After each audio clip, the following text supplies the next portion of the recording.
ano ba ang ginawa nitong si Mr. Talibong? Ha? Nung panahon na nakikipagdebate kay kapatid na Ramil Parba, panoorin ninyo ang kanyang ginawang karimari-marim.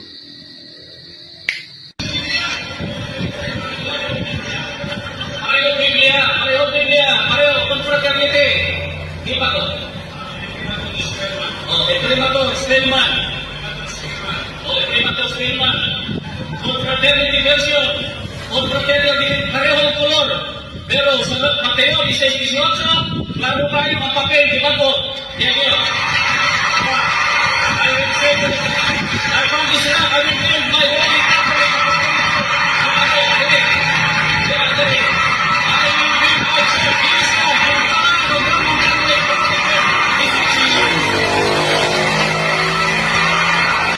Ayan, nakita po ninyo ang kabalbalan na ginawa nitong si Wendell Talibong.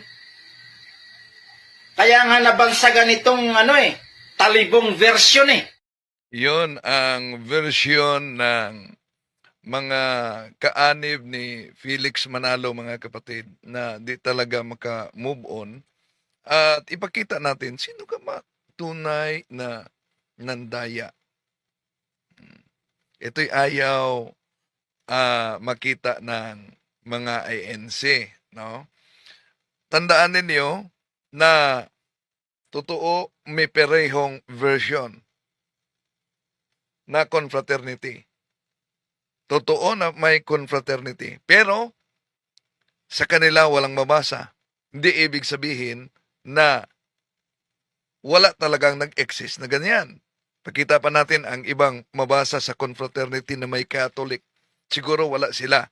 Pero yung moderator nila na INC mismo ang nagkuha sa moderator, gusto talaga nilang ipadeklara. Gusto nilang ipadeklara na nandaya ako sa debate. Ikaw bang kumonekso ng Ramil? So dito, sumali na si Jose Ventilacion na ministro. Nakasama daw umano sila ni Ramel. O yun, itong moderator na ito, alam ng mga INC na sila mismo ang nagpili sa kanilang moderator. Itong moderator, sila mismo ang nag-request dito. Anong pahayag ng moderator? Gusto nila ideklarar daya dahil may babasa. Kaya nga, tingnan niyo noon ni Barba, no? Di ba, nagsabi siya balik natin ha, sabi ng moderator, so wag kayong magdeklara dahil hindi kayo huwes, no? Basta binasa natin ang mabasa sa Biblia. Ang ating tahas hindi huwes. Gusto nila ipakita na may nangyaring pandaraya. Ito tatalakayin natin, mga kapatid.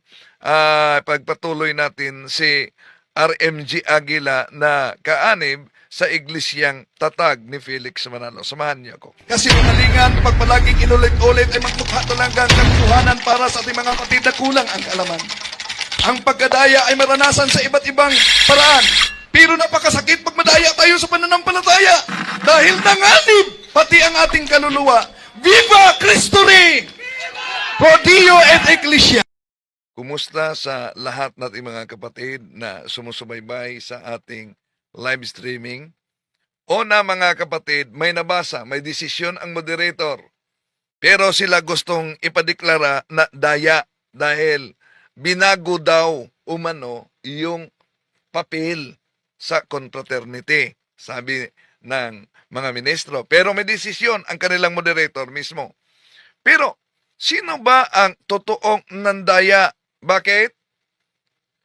Kung nabasa nila mismo, nagsisigawan lang sila ng deception, na merong nabasa talagang One Holy Catholic Apostolic sa naturang talata sa isang confraternity na ang moderator ang nagbasa. Pero itong si Ramel Parba may mga aklat ba, isa-isahin natin mga kapatid, na ginamit niya sa Katoliko, nagbasa, pero binago ang nabasa. Bakit? Nagbasa, ngunit binago yung nabasa. Ito, pansinin ninyo.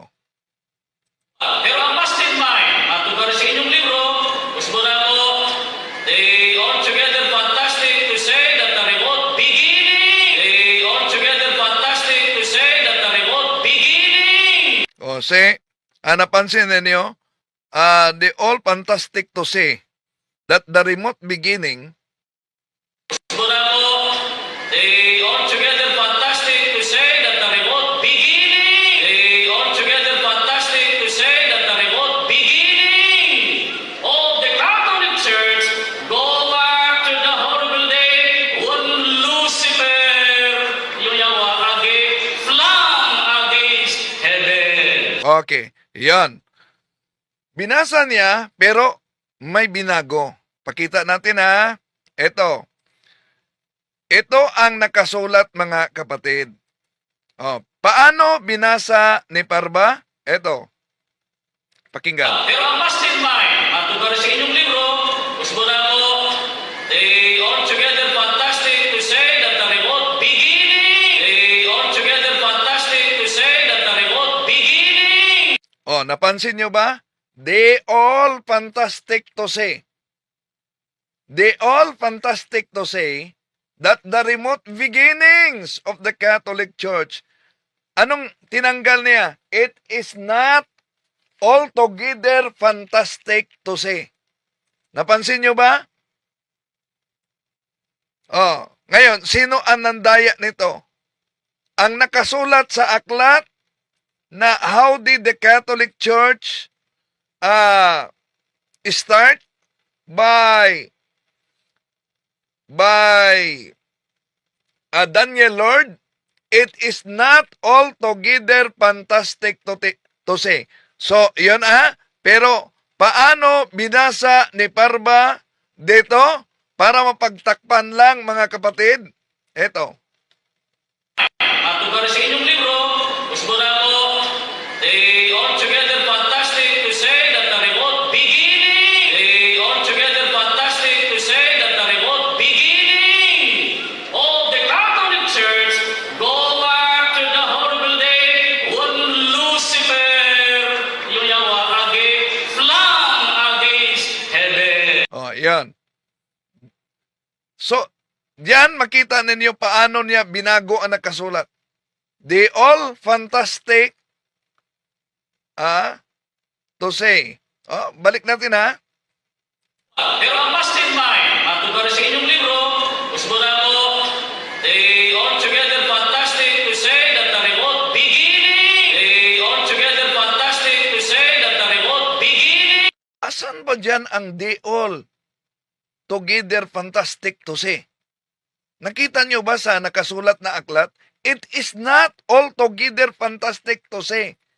Ang basa ni Parba ay At tugari sa inyong libro, gusto na ko, they altogether fantastic to say that the remote beginning, they all altogether fantastic to say that the remote beginning of the Catholic Church go back to the horrible day when Lucifer, yung yawa, flung against heaven. Mastermind.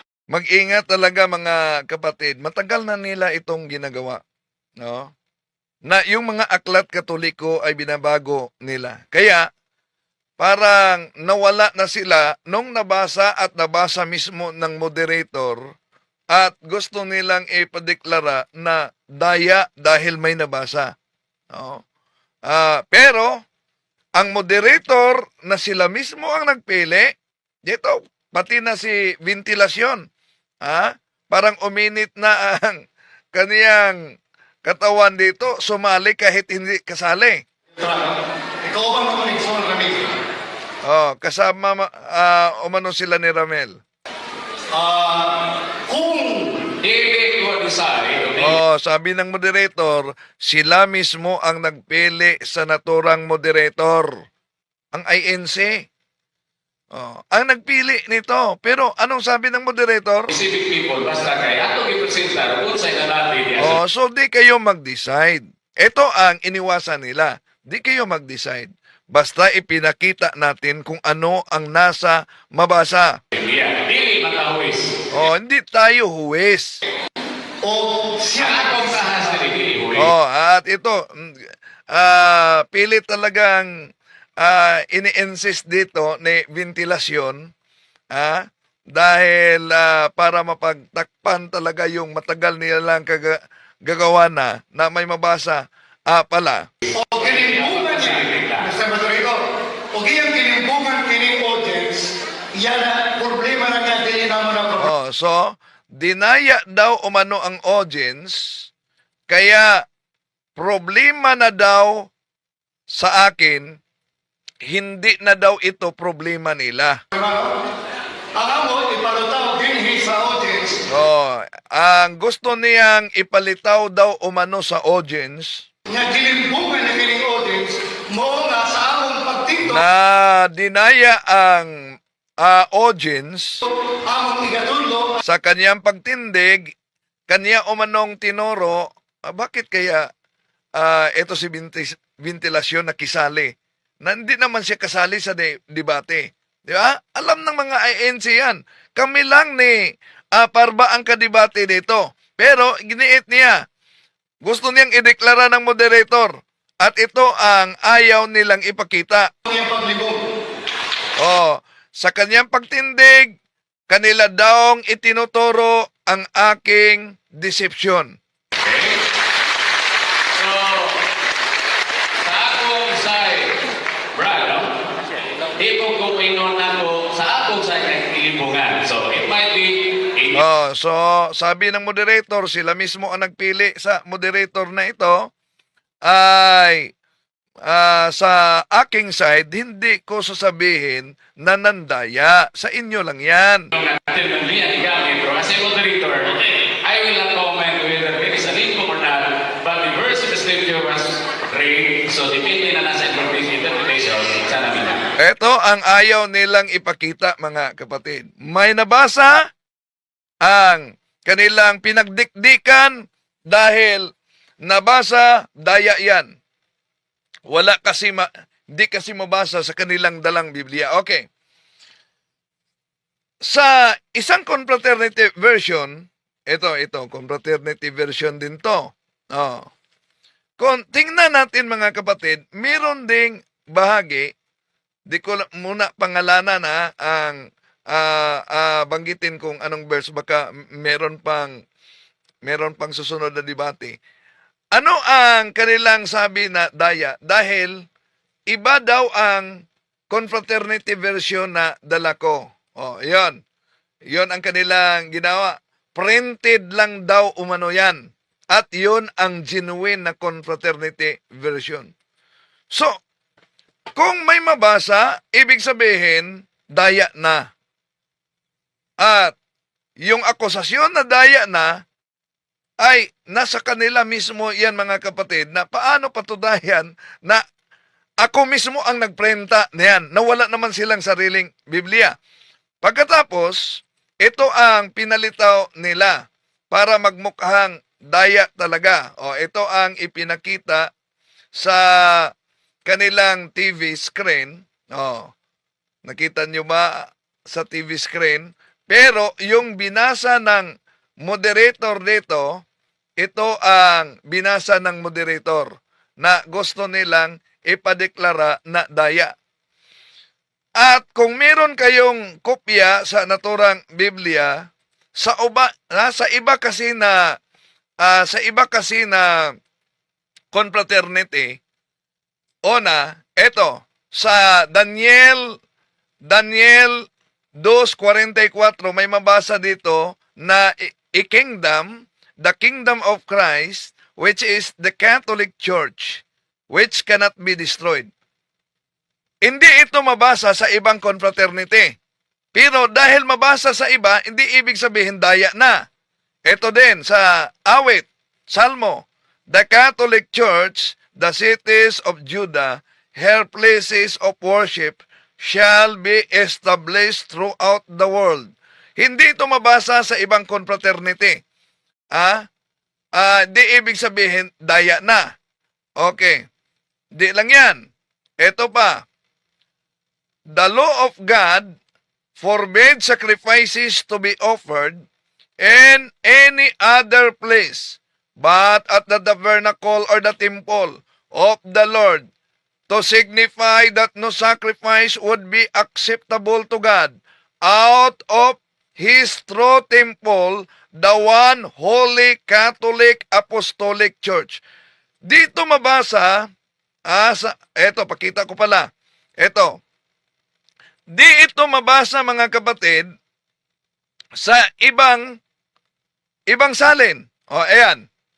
At ito pa, di ito mabasa sa ibang salin. Oh.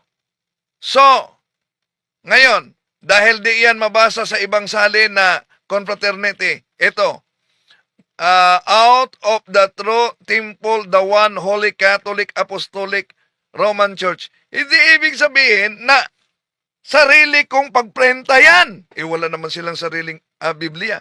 Pero iwan ko kung di ba talaga nila yan alam na may ganon na confraternity na mabasa. Oh. Pero, kung ibalik natin ang isa lang ito, ang dami pa mga aklat na ginagamit nila, paano dinaya pati na yung mga miyembro nila. Yung nakasulat mismo sa aklat, binago. Pero ang mastermind, tungkol sa inyong libro, gusto na ako, they all together fantastic. O imagine, ang nakasulat daw, the all together fantastic to say. The all together fantastic to say. To say that the remote beginning, Ibalik. Ano daw ang nakasulat? they all together fantastic to say that the remote beginning of the Catholic Church go back to the horrible day when Lucifer, yung yawa, flam against heaven. Yan. Yon ang binasa. Pag ipakita natin ang aklat na ginagamit nila mga kapatid, meron bang mga mabasang the all fantastic together? Ito, yun ang nakasulat. Pero ang pagbasa niya, pansinin niyo ang nakasulat, pansinin niyo ang kanyang pagbigkas.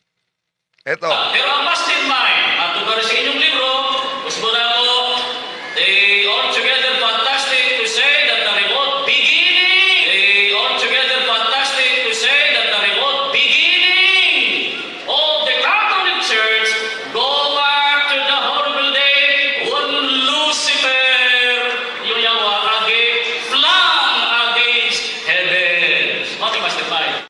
Yan. Ganyan ang mga ministro ni Felix Manalo. No? Ganyan talaga sila.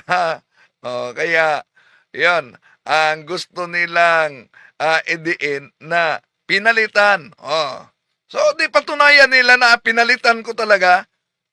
Maliban dyan, moderator nila mismo ang nagdeklara na. At yun ay di nila matanggap. Ituloy natin ito bukas mga kapatid. Pasok muna tayo sa punto por punto. Yung pagsagot natin kay RMG Aguila. Dahil dami pang mga aklat na ipakita ko sa inyo. Ito ang dahilan kung bakit ang mga ministro ni Felix Manalo sa daming mga debate, di nila gustong ma-upload sa YouTube. Bakit? Dahil ayaw nilang mabisto. Ayaw nilang mabisto. At sa susunod, alam niyo naman na ang dami pang mga version ngayon na ginagamit natin na letra por letra, may mabasang One Holy Catholic na hindi naman sa Catholic at pwedeng ma-order ninyo sa online.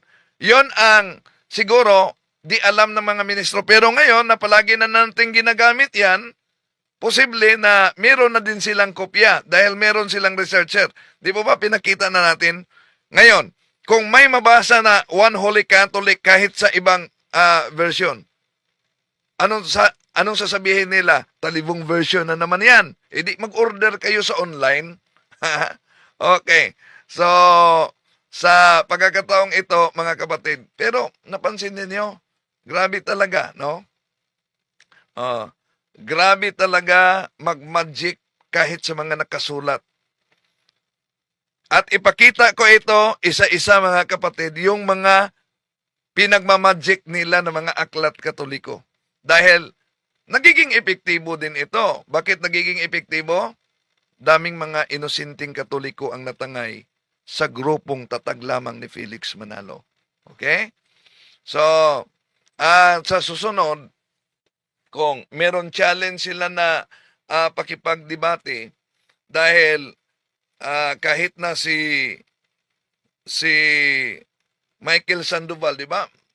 Grabe siya challenge nila ni Eliseo Soriano, magbigay pa siya ng kondisyon. O di, kung gusto nila na merong susunod na debate, magbigay tayo din ng kondisyon. Payag ba sila? One-on-one lang. Walang tagabigay sa debator ng mga aklat. Yung one-on-one talaga. Iwan ko kung papayag ba sila. To make his message known is our responsibility. So here we are to pledge our lives.